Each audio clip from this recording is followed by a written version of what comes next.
So what I'm going to talk about today is my very favorite subject at the moment, and I hope I can make it one of your very favorite subjects as well, and that is generative AI in general, with a discursion in ChatGPT, although that's by no means the only way to go about this stuff. And we're also going to weave in some topics about ethics, since that's the focus of this course. So we're going to start out with sort of a brief overview of what is generative AI. You may know some of this, you may not, so I'll go through this pretty quick. Large language models like ChatGPT are very interesting. I'm going to talk a bit about how they're trained and what they can and they can't do. And you might want to take a look at this link, which I'll put up in the PDF version so you can click on the slides, at 10:56, where Professor Jesse Spencer-Smith gives another much more detailed overview of what ChatGPT and large language models do and how they're trained.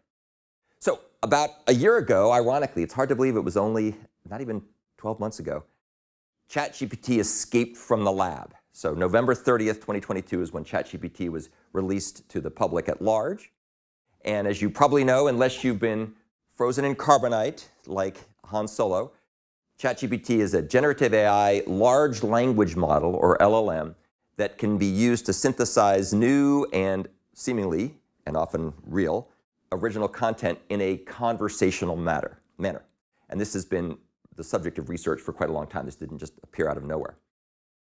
Interestingly enough, ChatGPT reached 100+ million users in just 2 months, which is the most rapid adoption of technology in internet history, which I think is kind of cool.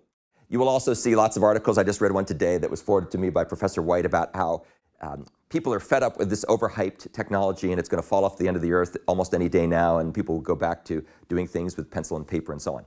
I don't actually believe that, but it's just funny to watch people going back and forth with their predictions of what's going to happen. So let's talk about what generative AI is and what ChatGPT is. So there's lots of artificial intelligence work out there. Generative AI and large language models have sucked the air out of almost everything else, but there's lots of different things. So generative AI is a subset of the field of artificial intelligence that focuses on trying to create new data or new content based on other data that's been either trained the LLM or provided as context to current and new questions you might ask it. You can do all kinds of things with this. You can generate text. For example, I got ChatGPT to generate a sonnet about me, which was pretty funny. I won't read it for you, but it's kind of ironic, and it actually covers a lot of stuff I do, interestingly enough. I was also able to take a photo of myself from about 40 years ago when I was in college and turn it into a Van Gogh style, which I thought was kind of cool. And then I also was able to create a haiku and then get Arnold Schwarzenegger to read the haiku. And if you want to listen to Arnold Schwarzenegger read a haiku about me, go ahead and take a look at that link. So lots of fun things you can do, lots of kind of parlor tricks, things you do to amuse yourself, amuse your friends, and so on and so forth.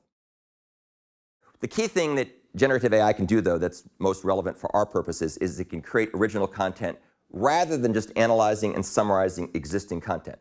One of the things I get a big kick out of, I don't know why, this is like my guilty pleasure, I love watching all these videos people put out about popular movies or shows reimagined in other countries. So for example, here's Harry Potter in India. This is Star Wars in Japan. This is Game of Thrones in Italy. This is The Avengers in Italy and Lord of the Rings in Italy. And it's really funny how they do it, where they basically take the characters that we know and love, and then they have them say things in whatever language, and they look vaguely familiar, but they put them in the stereotype of whatever culture they're imitating, which is pretty cool. How do generative models work? They are pre-trained. GPT stands for Generative Pre-trained Transformers, and they're trained on very, very, very large data sets, looking for patterns and relationships between the elements in the data sets that they're trained upon. So they're given a lot of text, images, audio, video, structured data, unstructured data, signals, and so on, and that creates something called a foundation model. And we'll talk a bit more about that in a second. They then use what they're trained on to try to generate new plausible content. And what's really interesting about this is how brute force at some level portions of the training really are. And so basically what they do is they take this large amount of text and they try to build models that will predict what comes next. So if you were to see the Trevi Fountain is in the center of, then the model would predict with some accuracy based on other things it's learned that Rome is most likely to be what comes after of rather than Buenos Aires. And there's a whole bunch of stuff you can learn about how this works with reinforcement learning, with humans in the loop, and so on and so forth. So basically, the primary function that an LLM does is to calculate the probability that a word follows in a given input sentence. And that's really the basis of most of what it's doing. There's lots of other stuff that emerges from that, but that's kind of the core of what's happening. ChatGPT was initially trained on a very large set of input data based on text.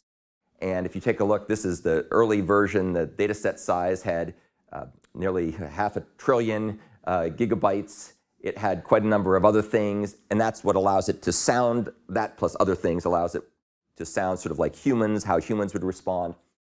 The initial model had 175 billion parameters and 300 billion words. You can see why it takes a while to retrain these things, why sometimes they're limited to certain snapshots, because it's very, very large, takes a lot of energy, a lot of compute power to do that.